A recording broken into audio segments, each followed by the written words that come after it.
pentsatzen dut hemendik aurrera ere prestatuta jarraitu behar degula arazo horiei aurre egiten jarraitzeko, bai gaur egun bizi degunak eta bai seguru aski alarma egoera bera bukatzen danean biziko deguna.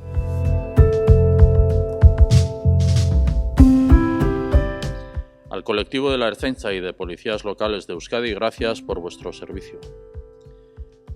Tened en cuenta que vuestra ejemplaridad es un espejo en el que la ciudadanía necesita mirarse y tener una referencia clara que ayude a sobrellevar mejor las dificultades del momento.